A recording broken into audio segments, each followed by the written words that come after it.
couple months, maybe a year ago, of like maybe one of the least liked phones in a while.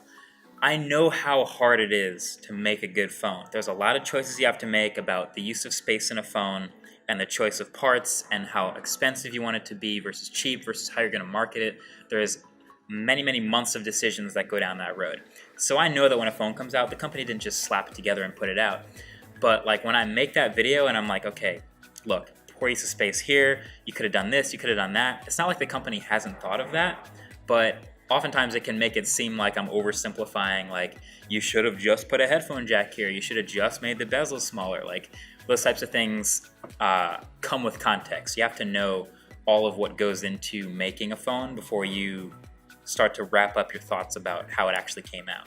Right, and the how it should be. Yeah. Right. I mean, it's the same thing with when I make criticisms of, like, say, Apple.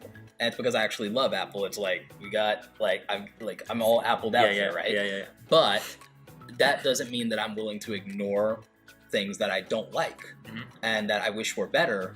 That would like keep me in the camp. Primary example, the HomePod. You did a very interesting, somewhat controversial video about the HomePod. Yeah. And the thing is, I personally felt like it was an incomplete product. I felt like the AirPods are almost a perfect product. You should have had Bluetooth just like you do for the AirPods. Yeah. That criticism comes from a place of actually liking it.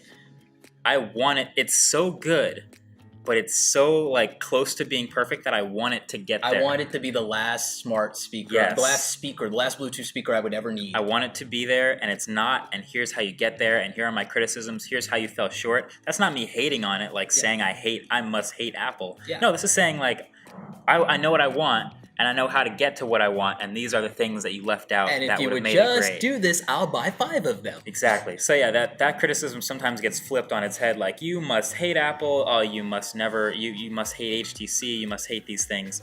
No, I like them so much that I'm willing to give them the feedback and criticism that I think takes them to that level where I would love them.